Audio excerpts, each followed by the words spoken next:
Namun dalam praktek persidangan ternyata Pak Jokowi itu nggak memperlihatkan, JPU-nya tidak memperlihatkan ijazah aslinya.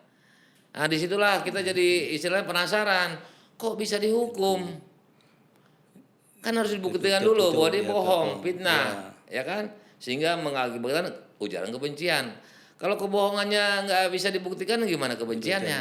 Nah itu ijazahnya kami, kebetulan saya nih yang mewakili, ya kan, melihat di hadapan majelis, kami periksa lah tuh SD, SMP, SMA, S1 itu nggak. Kami bilang kami lihat aja, case close, tutup. Karena kami mau lihat yang asli, karena tadi latar belakang sana pengadilan perdata artinya cukup bukti formil. Kami bukan ahli lab atau apa, ya kan? Selesai kalau dia perdata asli, ya sudah. Nggak bisa lagi kami bilang ini palsu atau apa gitu kan. Ternyata bahkan kami sampai ke UGM. Gajah Mada. Gajah Mada bilang apa? Sama pemiliknya. Nah, itu kami udah merangkap tadi. Tidak lepas dari peran masyarakat. Investigasi, klarifikasi, konfirmasi. Ya. Nah, akhirnya kami terpaksa ke rumah Pak Jokowi. Memang agenda kami kalau ditolak sana, ke sini. Nah, saya jadi baru kenal Rismon itu tanggal 15 Desember 2024 di UGM. Jadi kalau dia bilang dulu, Abang DHL ngajak-ngajak aku, nepon aku, ayo kita berjuang, itu bohong, pargabus. Jadi inilah juga untuk ke penonton kita ini untuk membuktikan memang sebetulnya tidak ada deal lain ke Abang ya, untuk makanya dapat RJ itu ya kan, itu aja kan. Nggak ada. Nah, tapi lucunya di TV mengakulah si pelapor yang dibilang pelapor ini dari kalau nggak salah Pradi Bersatu, namanya si Lecumana. Bang DHL, Pak Karni, kami memang ada ngelaporin. Bang DHL, kami nggak ada ngelaporin Bang DHL. Itu transparan di televisi. Iya.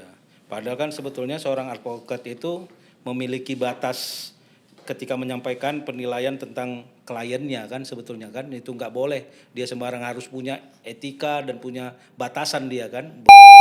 Untuk membersihkan nama Pak Jokowi maupun simpang siur di publik ini masalah hukum, maka perkaranya harus naik. Apapun hasilnya, itulah. Jadi publik sabarlah, menunggu.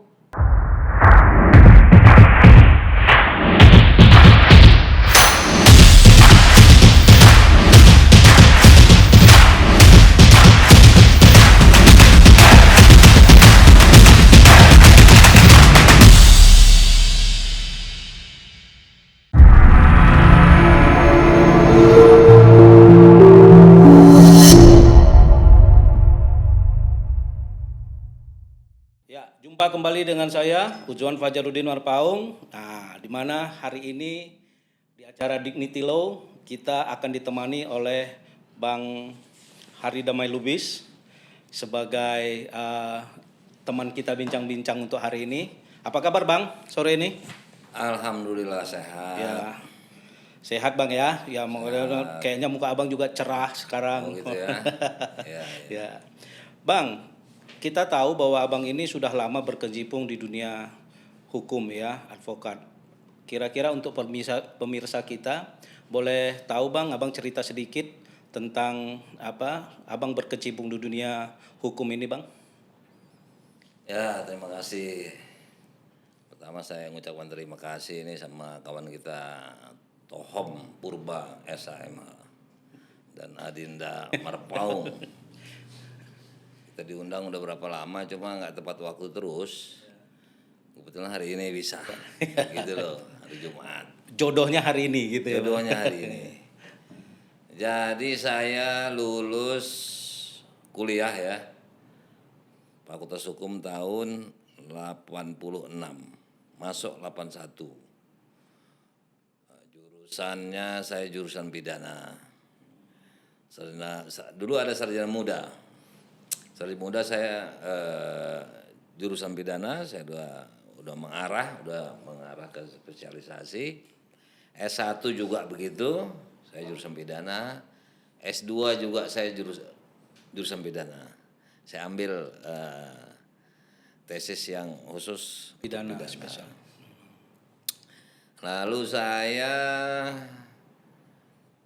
tahun 89 sampai 91 saya ikut magang. Kerja sambil magang di LBH Kosgoro namanya, di Kebayoran Jakarta Selatan. Setelah itu saya ambil izin advokat saya tahun 90, pengacara dulu. Oh iya. Sekarang kan langsung advokat, dulu ada pengacara. Jadi pengacara itu untuk wilayah pengadilan tinggi yang mengeluarkannya sesuai KTP kita. Karena KTP saya dulu Tangerang itu Jawa Barat masih, bukan Banten. Jadi saya ikut pengacara di Bandung ujiannya, pengadilan tinggi Bandung. Lulus 96 saya ambil lagi advokat. Setelah mendapatkan 10 penanganan perkara ya, 10 penanganan pidana, 10 menangani perkara, 5 menangani perkara perdata. Baru boleh itu. Nah, kalau sekarang kawan-kawan kita ini enak nih. Ya, sekarang kayak bisa langsung advokat. Ya, langsung advokat ikut upah ya kan, terus ikut ujian apa itu bisa langsung apa kan? Jadi dulu itu jumlah itu penanganan perkara itu penting sekali untuk bisa mengikuti ujian. Seperti itu. Jadi pengalaman abang udah cukup luas sebetulnya di dunia hukum ini ya, macam gitu ya, udah Lumayan lah. lumayan ya, iyalah dari tahun termasuk udah. Tapi bukan berarti saya jurusan pidana saya nggak perdata, saya petun bisa menang, ya kan? Kalau pidana kebetulan saya pernah 3 kali putusan presprak, 2 kali onslaught. Oh. Jadi bebas presprak, orang bilang bebas murni. Yang satu lagi onslaught. Saya pernah juga perdata juga ya. Tadi PT UN saya pernah menang. Kalau MK juga saya pernah dikabulkan 1 kali, kalahnya berkali-kali. Ya, Ditolaknya berkali-kali. Ya, biasa kita di dunia advokat itu kalah menang itu biasa ya kan, itu ada macam gitu. Yang penting kita apa ya. Dan ini kan abang ini kemarin-kemarin itu sempat viral nih, yang masalah apa namanya itu ijazah Pak Jokowi. Ya kan Bang. Nah, mungkin apa para penonton acara kita ini pingin tahu sebetulnya. Kan abang mungkin orang dengar Bang Haridamai Lubis kan gitu sama Bang Egi dulu kemarin itu kan. Nah, Egi Sujana. Nah, boleh cerita Bang bagaimana itu apanya? Jadi gini, kita kebetulan sama-sama dengan Bang Egi itu. Saya juga pernah jadi sekretaris beliau di Dewan Kehormatan di Kongres Advokat Indonesia. Oh, di KAI ya. Angkatan kedua lah saya di situ. Maksudnya yang kedua kalinya pernah saya. Setelah itu saya pernah jadi tetap sekretaris Dewan Kehormatan dari Bang Rahim Masibuan almarhum. Oh. Ya kan? Nah, saya juga tuh. Makanya saya pernah sempat 3 kali saya sekretaris Dewan Kehormatan. Seperti itu. Itu perkenalan dengan Egi ya. Namun di luar itu pun kita sama-sama di sebuah kelompok organisasi, yaitu namanya ini organisasi sosial, tapi tidak lepas daripada masalah dunia hukum, ya, advokasi. Itu ada namanya dibentuk oleh seorang sosok tokoh ulama, yaitu TPUA, Tim Pembela Ulama dan Aktivis. Oh. Sebetulnya saya sekretaris lagi. Oh. Ya kan? Nah, nggak tahu gimana saya sekretaris. Pada saat itu ada kami TPUA memberikan advokasi kepada Bambang Tri Mulyono dan Gus Nur di Pengadilan Negeri Solo. Ya. Ini awalnya sebelum juga saya ada pernah nangani yang Ustadz Gus Nur itu di Jakarta Selatan saya pernah. Namun ini karena dikaitkan dengan ijazah, nah, kebetulan mereka didakwa seperti itulah ya, kebencian, kebohongan. Dulu masih ada pasal itu dan fitnah. Ternyata mereka disidang dituntutlah 10 tahun. Dihukum 6 tahun, lalu banding 4 tahun. Nah, itu cerita ringkasnya. Ya. Namun dalam praktek persidangan ternyata Pak Jokowi itu nggak memperlihatkan, JPU-nya tidak memperlihatkan ijazah aslinya. Nah, disitulah kita jadi istilahnya penasaran, kok bisa dihukum? Kan harus dibuktikan dulu bahwa dia bohong, fitnah, ya kan? Sehingga mengakibatkan ujaran kebencian. Kalau kebohongannya nggak bisa dibuktikan, gimana kebenciannya? Nah, itu ijazahnya kami, kebetulan saya nih yang mewakili, ya kan, melihat di hadapan majelis, kami periksa lah tuh. SD, SMP, SMA, S1 itu nggak ada aslinya. Oh, jadi fotokopi gitu, Pak. Fotokopi legalisir kita melalui EGI. Dia tanya JPU, ini gimana? Kok aslinya kemana JPU? Habis gimana bang? Dari sananya, dari sejak penyidikan emang kita nggak pegang. Nah, kan gitu. Ini sebagai orang yang senior dalam hukum kan, ini gimana ceritanya gitu. Tapi ini kita nggak ngupas kenapanya, tapi inilah sebuah cerita utuh, ya kan, dan lain-lain. Akhirnya kita penasaran, kita gugat ke Pengadilan Negeri Jakarta Pusat. Nah ini ada hubungan dengan Otto Hasibuan nih, pengacaranya Otto. Kami bilang kami lihat aja, case close, tutup. Karena kami mau lihat yang asli, karena tadi latar belakang sana. Jadi kita unsurnya adalah hukum dan peran serta masyarakat.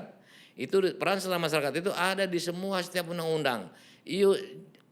Bukan ius constituendum, mudah-mudahan berlaku, tapi dalam undang-undang positif. Semua undang-undang ada. Ya kan? Jadi itu ius constitutum, hukum yang harus berlaku. Kami jalani itu peran serta masyarakat. Jadi bagi kami sih biasa-biasa aja gitu ya. Nggak tahu belakangan jadi heboh begini. Nah, Otto nggak kasih. Padahal kami bilang case close ini kan masalahnya peradilan perdata artinya cukup bukti formil. Kami bukan ahli lab atau apa, ya kan? Selesai kalau dia perdata asli, ya sudah. Nggak bisa lagi kami bilang ini palsu atau apa gitu kan. Ternyata kan jadi NO. NO ini soal putusannya adalah kompetensi absolut. Jadi bukan pengadilan negeri. Ya kan berarti PT UN, nggak mungkin pengadilan agama, nggak mungkin pengadilan niaga, kan gitu. Petun. Nah, waktunya kan cuma 90 hari. Nah ini kan kendala sama kami kan, waduh. Ya kan, tapi kan putusan majelis hakim harus dihormati. Apalagi kita kan sama-sama penegak hukum, sesuai undang-undang advokat pasal 5 kan. Ya sudah, kami tetap penasaran kalau kayak gitu nih harus kebenaran material. Kami laporkan ke Dumas, ya kan? Nah, kami laporkan itu tadi Memang Menteri 2023-2024, ya kan? Lah itu 2022-23 PN Pusat, 2024 9 Desember 2024 kami laporkan di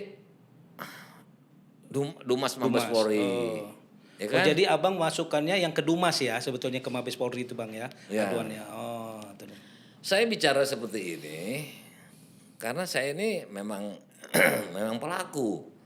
Dan konsep itu, gugatan itu juga saya yang buat 100%. Laporan ke Dumas Mabes Polri pun 100% saya buat. Saya bicara di televisi, di mana ya kan, di media, nggak ada yang bisa nentang. Egy juga menyatakan betul itu DHL. Semua tinggal neken. Tapi saya ngasih koreksi, nggak ada yang mau koreksi, ya kan? Nah, bahannya pun kami bahan putusan dari Pengadilan Negeri Surakarta, nggak ada. Semuanya objektif, semuanya lurus, niatnya pun lurus. Ini kan kami kan representasi daripada publik yang menuding ijazah Pak Jokowi palsu. Kita bisa lihat di Facebook berapa tahun, bahkan sebelum 2022 udah banyak tuduhan itu, macam-macam kan. Jadi kami pengen tahu, dan kami di ruang koridor hukum, nggak kemana-mana. Pengadilan Negeri, Mabes Polri, bukannya itu memang wadahnya, medianya untuk mencari kebenaran formil maupun material. Begitu. Gitu ya. Jadi sebetulnya panjang sebetulnya itu bang ya, perjalanan itu panjang Bahkan sekali. kami sampai ke UGM, Gajah Mada. Gajah Mada bilang apa? Sama pemiliknya. Nah, itu kami udah merangkap tadi. tidak lepas dari peran semua masyarakat, investigasi, klarifikasi, konfirmasi, ya. Nah, akhirnya kami terpaksa ke rumah Pak Jokowi. Memang agenda kami kalau ditolak sana ke sini. Oh. Nah, kami tambah nih satu item nih, yaitu silaturahmi. Kebetulan nggak bisa hari raya. Ternyata nggak dikasih lihat juga oleh Pak Jokowi. Kan gitu. Nah, pulang-pulang dari sana kami kena lah dilaporkan itu. Tanggal 28 kita waktu ke rumah Pak Jokowi itu ini tahun 2025. Ya. Ya. Itu April 15 ke UGM, 16 April ke rumah Pak Jokowi. Nah, gitulah ya. Nah, ternyata kami hampa pulang. Ya kan, dengan segala kendala lah di sana, diancam ini itu, bahkan saya dijanjikan, ada yang janjikan uang kalau mau balik badan, saya nggak mau. Itu kalau saya pulang semua pulang. Saya senior satu-satunya setelah Egi nggak ada, karena bertepatan hari itu 15 April senior Egi Sujana ini dipanggil oleh Mabes Polri. Ke Mabes Polri dia nggak hadir, ke sana juga nggak hadir. Nah, ini udah adalah bumbu-bumbu kawan-kawan yang omongannya itu agak-agak nyinyir ya. Sebetulnya secara organisasi nggak ada masalah. Ini hukum organisasi. Ketika ketua nggak ada saya yang paling tua senior di situ, ya kan? Itu kan udah beres. Cuma itulah, ya kan? Nah, pulangnya kita udah ada laporan tanggal 28. Ya kan? Nah, tanggal 30 Pak Jokowi melapor, 28 itu pecinta Jokowi, 30 Pak Jokowi, seperti itulah. Terus jalan ceritanya Bang, waktu Abang sama Bang Eki itu dapat GC, itu bagaimana pula itu apanya persoalannya? Kan Abang katanya dapat Nah, GC. ini baru, itu kan 2025 kan? Iya. Nah, kan setahun lah berjalan itu. Setahun berjalan, saya udah jadi tersangka. Oh. Ya kan? Nah, ini juga masalah hukum juga nih. Saya itu nggak dilaporkan. Saya merasa nggak dilaporkan karena saya lihat di situ nama saya nggak ada. Terlapor itu sebagai subjek hukum harus ada. Ada, ya. Kan gitu ya. Ini nggak ada, cuma ada TPU dan kawan-kawan. Itu bukan subjek hukum. Itu sejak awal saja sudah cacat hukum, obskur, ya kan? Nah, jadi yang ada 3 itu yang disebutkan, ya kan? Ada 3 dari TPUA, 4 sama Egi, 5. Cuma ada 3 yang dilaporkan oleh Pak Jokowi, ya kan? Selebihnya enggak. Plus orang di luar itu, yaitu Roy Suryo, Rismond, Dr. Tipa. Nah, ini mereka saya yang ajak pakai chat, karena kita takut gaptek di bidang teknik digital ya, digitalisasi lah. Kita memang kurang memahami lah. Saya chat, Om Roy ikut Om Roy, ya kan? Ajak Rismond, karena Rismond meledak nih. Saya tonton, aku keponakan aku, ya kan? Nah, itu tulang saya, mama saya masih keturunan Lubis, dan dia bilang 11 juta, 11 triliun ya? Ya 11 persen, ya kan? Itu palsu. Palsu. Nah, kami yang sebagai pelapor di Mabes Polri kan butuh itu, ya kan? Ahli digital forensik, ya kan? Kalau belakangan dituduh ternyata ijazah Jepangnya itu nipongnya palsu ya. Ada tuduhan seperti itu, bahkan ada laporan. Cuma katanya udah RJ. Nggak tahu lah secara hukum itu berlaku nggak tuh RJ itu. Nah, itu juga itu. Nah, itu nanti jangan sekarang, habis. Ya. Nah, saya tahu jawabannya itu. Udah gitu. Di sana ada lagi Dokter Tipa. Ini orang siapa yang ngajak ini? Saya nggak ngajak. Harusnya ngundang saya dong. Ya. Ya kan? Roy kan saya ajak. Roy ajak Rismond. Nggak ada bilang ajak Tipa. Namun ternyata mereka sepertinya lebih oper dari kami kan. Ke makam lah Pak Jokowi lah. Ya kan? Ya pokoknya bisa dilihat lah ya. Mau diketepel lah kepalanya, ya kan? Udah oper, jadi melebihi orang yang punya agenda. Gitu. Nah, si Tipa Roy ini ya, Rismond ya, masuk oper lah tuh. Nah, saya jadi baru kenal Rismond itu tanggal 15 Desember 2024 di UGM. Jadi kalau dia bilang dulu, Abang DHL ngajak-ngajak aku, nepon aku, ayo kita berjuang, itu bohong, pargabus. Udah aku bilang di TV, kau tukang bohong kau. Aku jadi nggak percaya sama kau nih. Ternyata belakangan ya kayak begitu ya. Ya. Karena kau baru kenal tukar-tukar nomor telepon 15 Desember, 15 April di sana. Di Ya kan UGM kenapa kau gitu. bilang kau aku ngajak-ngajak kau? Ya kan gitu. Ya. Udahlah ya, stop. Nah, lanjutlah tuh sampai 1 tahun, ya kan? Aku dampingin Kurnia, karena aku bukan pelapor. 2 kali aku sempat. Nah, kita yang lawyer kan paham kalau sama-sama terlapor dalam perkara yang sama, kecuali beda ya. Nah, ini ada kasuistis. Nggak mungkin aku bisa. Aku mah teriak-teriak terus tuh, media, tulisan.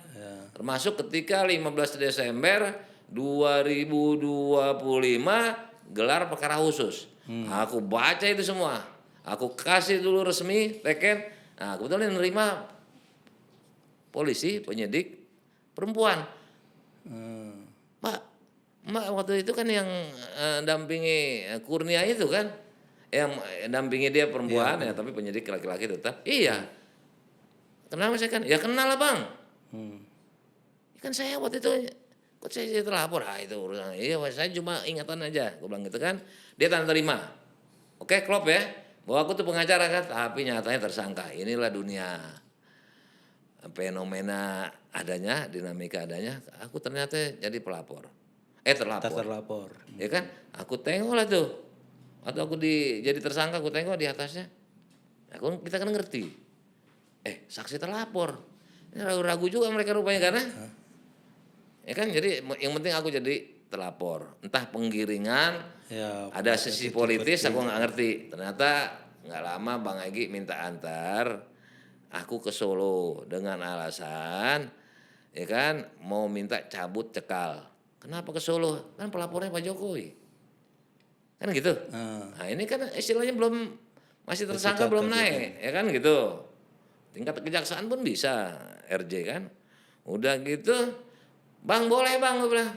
Tapi jangan minta maaf. Dan jangan diekspos. Oke DHL. Karena dia mau berobat kanker khusus. Ke apa itu? Ke Malaysia ya? Malaysia. Penang. Sebelumnya pergi, ya kan? Berobat. Tap pulang kena tersangka. Ya kan? Nggak dicekal, nggak bisa keluar. Termasuk aku dicekal, nggak bisa kemana-mana. Oh, jadi abang dicekal juga ya? Semuanya kena cekal. Nah, sekarang alhamdulillah udah nggak, Bang Egy juga udah nggak. Makanya dia bisa berobat langsung kan. Nah, lagi tiket juga belum gunakan, keluar negeri kan ada perlu apa? Harus ada uang kan. Tapi pokoknya kalau kita lagi mau pergi nggak bisa lah pokoknya kalau luar negeri. Udah gitu, ternyata kan understanding kata Pak Jokowi, ya kan? Nah, kan? Nah, ya seminggu inilah nanti saya sampaikan ya penyidik kalau memang bisa silakanlah dalam 1 minggu ya. Ternyata betul keluar seminggu tanggal 15 Januari. Aku ikut. Ya jadi ada alhamdulillah juga ya kan. Nah, tapi aku buat tulisan, aku advokat. Harusnya aku dilaporkan dulu, diadukan dulu oleh Pak Jokowi, bukan orang lain, harus Pak Jokowi yang mengadukan. Aku kan bekas sekretaris Dewan Kehormatan, gue bilang. Aku suka nyidangin orang, jabatan aku ini, giliran aku. Nah, banyak lah ya kan. Nah, aku dalam rangka peran sama masyarakat, ya kan, di luar unsur politik. Jejak aku juga jelas tadi itu kan, karena membela Babang Tri dan semuanya, gugat, NO kami sudah. Nah ternyata kan hasil laporan kami katanya identik, otentik atau apalah ya, liar lah tuh. Ada yang bilang identik itu bukan otentik dan lain-lain. Kan gitu. Nah udah. Nanti kita laporkan, akhirnya kita dapat SP3. Nah itulah banyak orang bilang pengkhianat lah. Ya, itu. Rismon bilang aku 100 miliar lah. Ya kan? Sampai-sampai aku bilang sama ada ketua kita ya. Aku bohong gak kira-kira aku bilang. Enggak dia bangsa yang enggak begitu enggak bangsa begitu dia gitu kan. Lagi kalau kita advokat kan enggak mungkin. Kita yang dapat SP3 kita dikasih dia 100 miliar. Kan enggak masuk akal itu. Ya, jadi inilah juga untuk ke penonton kita ini untuk membuktikan memang sebetulnya tidak ada deal lain ke abang ya, untuk makanya dapat RJ itu ya kan, itu aja Nggak kan? ada. Nggak ada Nah, kan? tapi lucunya di studio TV mengakulah si pelapor yang dibilang pelapor ini dari kalau nggak salah Pradi Bersatu, namanya si Lecumanan. Lecumanan. Bang DHL, Pak Karni, kami memang ada ngelaporin. Bang DHL, kami nggak ada ngelaporin Bang DHL. Itu transparan di televisi. Tapi lucunya DRJ juga sama aku. Dia tanggal 11, aku tanggal 13. Duluan dia. Jadi lucu nih. Nah, kalau ada yang nggak percaya, kalian nggak percaya sama siapa? Aku bilang kan, termul kalian nggak percaya. Kalian nyebut orang itu kan termul. Kalau aku enggak, aku bilang itu kan. Itulah biar mudah ya. Ma aku nggak percaya kau. Ya kan? Nah, ujung-ujungnya Rismon kan. Kan? Kami nggak ada minta maaf, bilang gitu kan. Terus apa lagi? Ya, terus ini kan sekarang apa namanya ini sudah makin melebar kemana-mana bang. Misalnya seperti hubungan Ahmad Koinuzin ya. Oh, yang kami laporkan itu. Ya, nah itu gimana itu bang apanya bang? Kenapa bisa? Itu orang bingung aku itu. Prinsip pengacara sebagai advokat dia nggak pakai, ya kan? Gelarnya juga disebut orang dia ustadz tapi nggak kayak ustadz, ya kan? Kalau ustadz kan nggak nyinyir, nggak ngata-ngatain orang pengkhianat ini itu, ya kan? Itu yang kami laporkan. Jadi kenalnya dulu itu kami ajak dia, ya kan? Dia minta kenal sama seorang tokoh, Kuantar, ya kan? Bang Egy juga begitu. Bukannya dia tim TPP Pernah kami, juga kan? aku yang ngangkat dia. Maksudnya aku yang ngusulin Bang Egy. Itu orang tulisannya kayaknya bagus tuh, berani juga. Aku, ya kan? Nah, terus aku sekjen mundur, ya kan? Nah, ketika aku perlu lagi, aku terus terang simbiosis sama Bang Egy, ya kan? Nah, kalau gitu DHL sekjen lagi, aku terima. Ada perlu lagi, aku terima. Terus aku mundur. Pernah bahkan ku usulkan dia, Bang, gue mundur nih Bang. Itu ganti aja si Aka Bang. Anak kecil begitu, anak baru gede katanya. Siapa dia? Enggak mau. Ya sudah aku bilang. Emang Dahel kenapa sih? Ya kan aku ada urusan lain, kerja lain. Banyak disebut aku nggak sempat lah. Tapi ketika lagi-lagi nanti itu misalkan gugat MK ya. Permohonan ke MK, aku ambil lagi sekretaris. Pokoknya aku begitu aja, ya kan?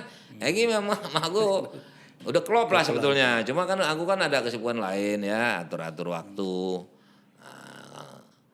Nah, itu gugat. Aku udah ada sekjen nih. Kalau gitu DHL koordinator. Oke. Jadi aku simbiosis saja. Tandanya dinamis lah ya sebetulnya. Kapan aku mau jadi sekjen bisa. Terakhir kemarin dibubarkan sama pendirinya, ya kan?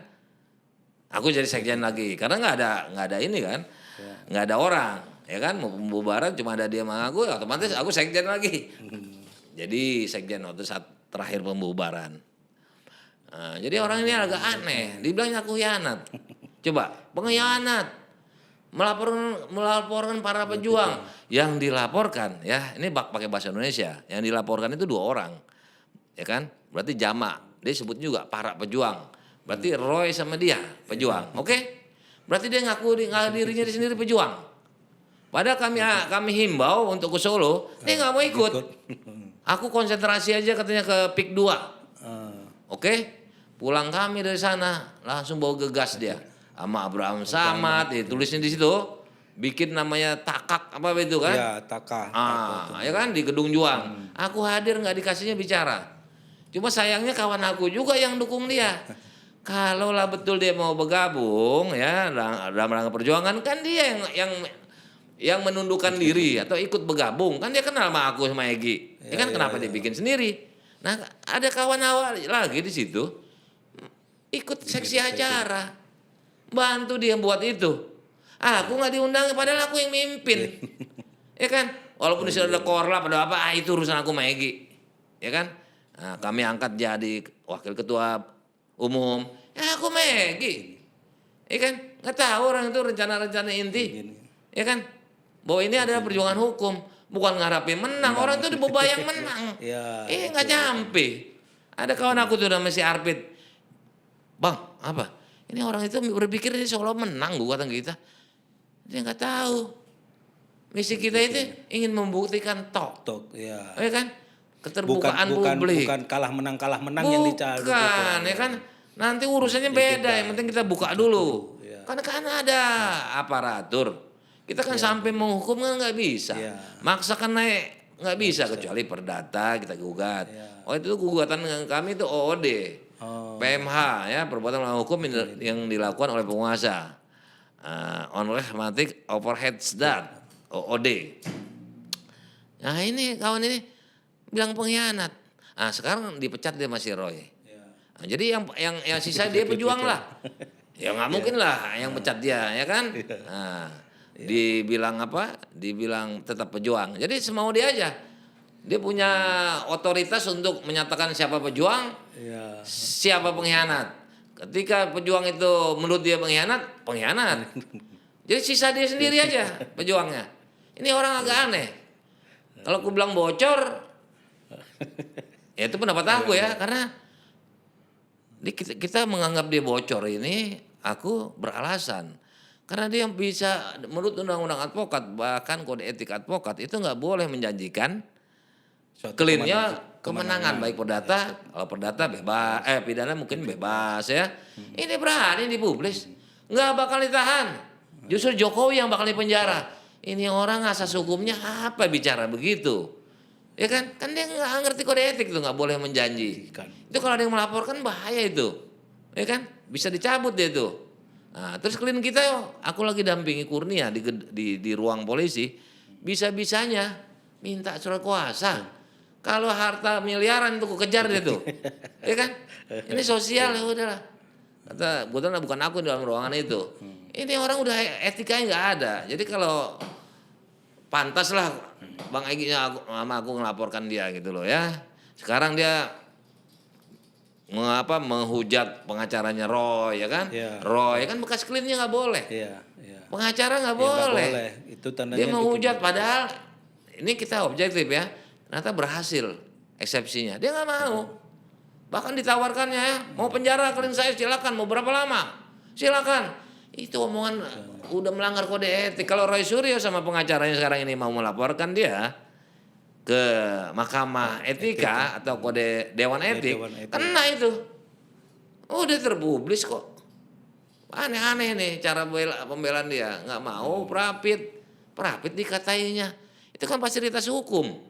Jadi maunya apa ini orang nih nggak jelas. Makanya gue bilang agak bocor ini. Iya.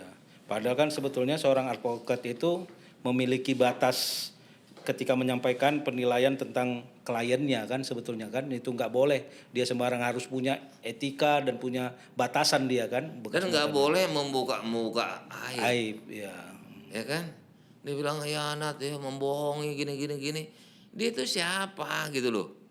Nah dia kami aja nggak mau. Pulang kami tahu dia udah bikin di gedung Juang itu 2 Mei ya kalau nggak salah. Pak Jokowi baru melaporkan 30 April. 2 hari dia. Sejak kami 16 April dari Pak Jokowi. Dia langsung bikin. Bukan dia mau bergabung. Suka berhentiin kliennya lagi. Kawannya diberhentikannya ya kan. Dikeluarkannya.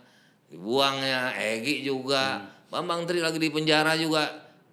Begitu. Ini orang dianggap semua orang bodoh.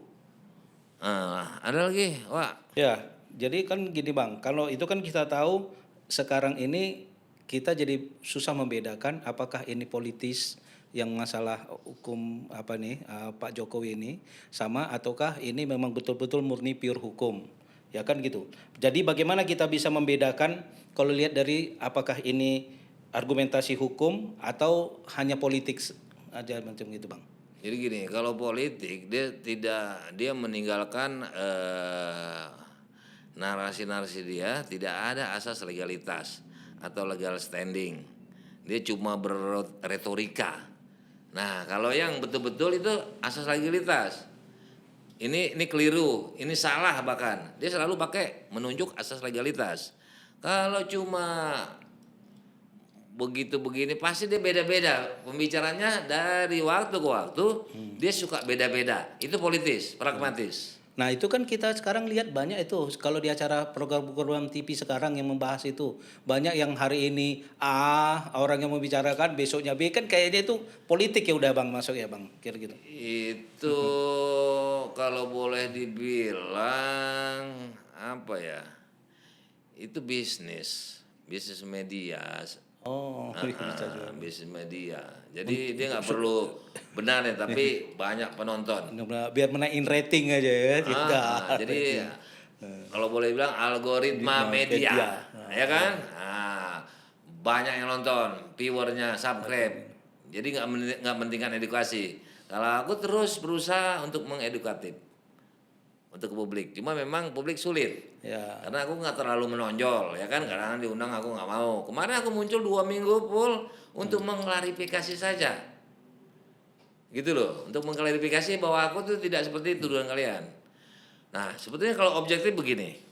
Ketika aku bilang sama Bang Egy cuma di podcast, aku TV. Itu biar dia kadang pernah juga anaknya nggak gantiin dia. Egy-nya sendiri nggak pernah. Aku. Kalau lah aku betul-betul bohong, itu kan Pak Jokowi nonton, penyidik nonton. Baru pulang dari sana bicara tidak ada. RJ aku nggak keluar. Bahkan ada kawan kita yang pengacara artis tuh, kita singkat ya, FA ya. Wah kalau gitu saya sampaikan aja ke Pak Jokowi, jangan jadi RJ. Enggak takut kami. Terserah, gitu loh. Harusnya publik menilai. Ini berarti betul ini, ngotot dia. Nggak ketakutan kedengaran Pak Jokowi, nggak ketakutan kedengar penyidik. Penyidik pasti monitor. Iya. Gitu Om. Karena gara-gara ini juga kan kita lihat di masyarakat grassroots itu terkotak-kotak jadinya sekarang kan. Iya, macam gitu. betul. Nah, itu yang jadi yang kita lihat bagaimana kita bisa mengedukasi masyarakat supaya mereka perlu berhati-hati untuk menerima klaim-klaim dari pihak-pihak yang bersengketa tersebut untuk supaya mereka itu paham gitu kan mereka sekarang masyarakat ini banyak yang buta hukum gitu loh cuman hanya melihat dari yang si A ngomongkan begini si B ngomong begini kan lama-lama jadi rusak itu apanya jadi sebetulnya kalau menurut abang masyarakat ini bagaimana lah supaya bisa menerima clear jangan cepat-cepat publik itu untuk menyatakan benar si A salah si B atau sebaliknya. Harusnya seperti sekarang ini kan udah di ranah hukum pengadilan. Jadi masyarakat yang merasa awam atau bahkan yang paham hukum, masyarakat hukum harus nunggu aja ini putusan pengadilan. Bagaimana? Makanya saya suka ini. Bukan berarti saya kontra kepada Prapit maupun eksepsi. Bahkan saya memberikan apresiasi kepada pengacara yang berhasil itu. Kan gitu. Nah, saya apresiasi karena itu berhasil. Namun secara hukum ya JPU masih bisa seperti tulisan saya, Pak, ya kan? Walaupun yang lain bilang nggak bisa, ya kan? Nah, Repli Harun juga bilang nggak bisa. Saya bilang bisa. Bahkan Senin nanti nih masuk karena saya pikir nggak mungkin JPU ini melambat-lambatkan atau last minute gitu ya, bikin publik aja kan. Ternyata hari Rabu baru masuk. Ya kan kemarin. Saya meleset hari, tapi Pak masuk. Ya, substansinya benar bahwa JPU bisa. Kan gitu. Nah, ini ditunggu aja sama masyarakat. Tenang, lihat. Nah, hasilnya percayalah kepada hukum gitu Bang. Kepada hukum. Ini masih ada waktu lagi enggak? Masih ada. Nah, jadi gini. Secara hukum kenapa saya setuju? Ini ada teori namanya mala in se. Ada juga mala probihita. Mala in se ini sejenis, sekarakter dengan ius consistem. Hukum harus berlaku. Yang satu lagi, mala probihita adalah kita ibaratkan sebagai analoginya ius constituendum. Mudah-mudahan berlaku. Apa contohnya? Mudah-mudahan berlaku. Pada saat dari sejak dulu yang disebut probihita itu, prohibita itu adalah sebuah kekeliruan, kesalahan, nggak pantas. Namun untuk masa depan belum tentu. Namun perbuatan ijazah palsu andai benar itu tadi malah inse. Ya kan? Dari dulu memang sebuah amoral. Moral lebih dulu daripada hukum. Sebelum ada hukum, moral. Batin itu menyatakan itu sebuah kejahatan, mencuri atau apa. Ini termasuk. Jadi untuk membersihkan nama Pak Jokowi maupun simpang siur di publik ini, masalah hukum, maka perkaranya harus naik. Apapun hasilnya. Itulah. Jadi publik sabarlah menunggu seperti ini.